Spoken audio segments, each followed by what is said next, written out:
Eu ouvi de um colega, logo depois que o Lula fez a sua colocação ali a respeito do Maduro, que esse discurso já estaria precificado, ou seja, que já haveria uma certa naturalização do que o Lula poderia dizer a respeito do Maduro. Eu, pessoalmente, discordo dessa visão, porque, justamente como o Thales comentou, e você também na sua introdução, o contexto, tanto político interno quanto global, em que o Lula entra nesse terceiro mandato, é completamente diferente daquele de 20 anos atrás. Então, a gente tem um mundo diferente, é, uma forma de pensar a polarização é justamente entre democracias e autocracias, ainda que eu acho que nas relações internacionais os países tendam a ser pragmáticos, né, nessas relações. Então, essa é uma clivagem importante para pensar certas questões, mas ela também não rígida, no sentido de que países democráticos só farão relações com países democráticos ou vice-versa. Claro. E a gente tem hoje um mundo se formando que está polarizado entre China e Estados Unidos, né, que representam várias camadas de diferenças, não só em termos políticos, quanto em termos econômicos, quanto em termos de estratégias de poder e assim por diante. E do outro lado, você tem um Brasil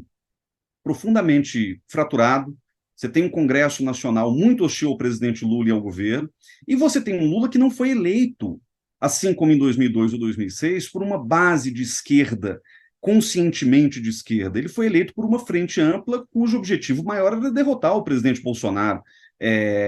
coisa que foi, né, obtida com algum sucesso. Então, essa falta de sensibilidade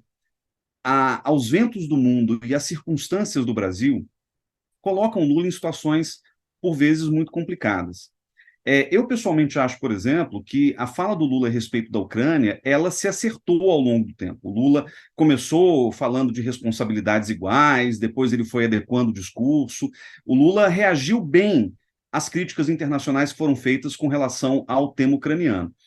E isso me levou a acreditar, talvez ingenuamente, que nessa hora de encontro com o presidente Nicolás Maduro, o presidente Lula fosse colocar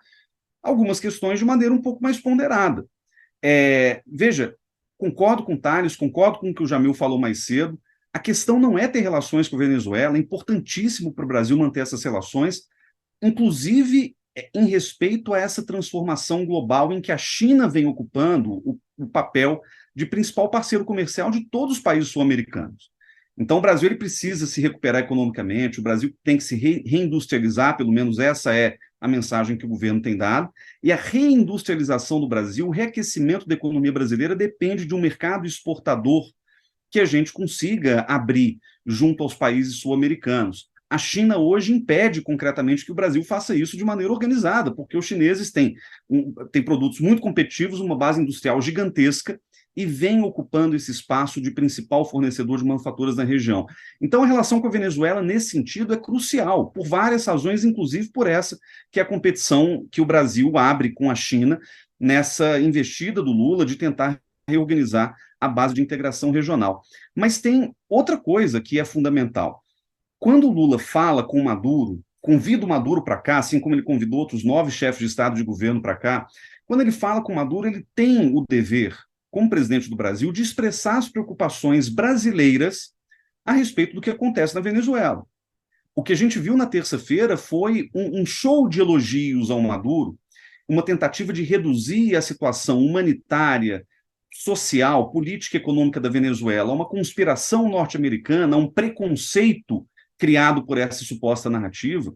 E eu não tenho problemas em acreditar que existe de fato uma narrativa, ou que exista de fato uma indisposição, uma má vontade, até uma agressão norte-americana à Venezuela. Essa é uma outra coisa. Mas tirar a responsabilidade do governo Maduro sobre o que está acontecendo, ainda que parcial, é absurdo do ponto de vista diplomático, até porque o Brasil tem interesses diretos em resolver o que está acontecendo na Venezuela. Nos 5, 6 milhões de refugiados venezuelanos que saíram do país nos últimos anos, a gente tem centenas de milhares no Brasil.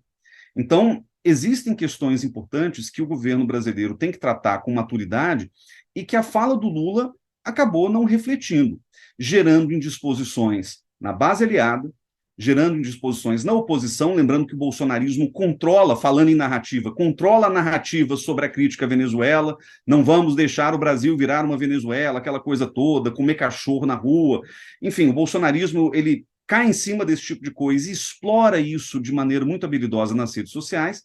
e o Lula acabou gerando uma indisposição também colateral com países parceiros da própria América do Sul. As falas do presidente do Uruguai, o Lacalle, e do Chile, o Gabriel Boric, mostram claramente que existe uma dissidência interna na América do Sul, mesmo entre partidos de esquerda, como é o caso do Boric, a respeito das falas do Lula. Então, a gente está diante não só de uma visão antiquada, como o Tales comentou, mas a gente também está diante de uma oposição entre uma esquerda que ainda vê o mundo a partir das lentes da Guerra Fria, do anti-imperialismo, e uma esquerda que está tentando superar essa leitura e tentar dar certas nuances às relações internacionais, como é o caso de Colômbia e Chile, e isso, claro, vai acabar dificultando o papel do Brasil de reconstruir a integração regional, de aproximar todo mundo, e até mesmo de contribuir para a pacificação da Venezuela diante de eleições que acontecerão no país no ano que vem.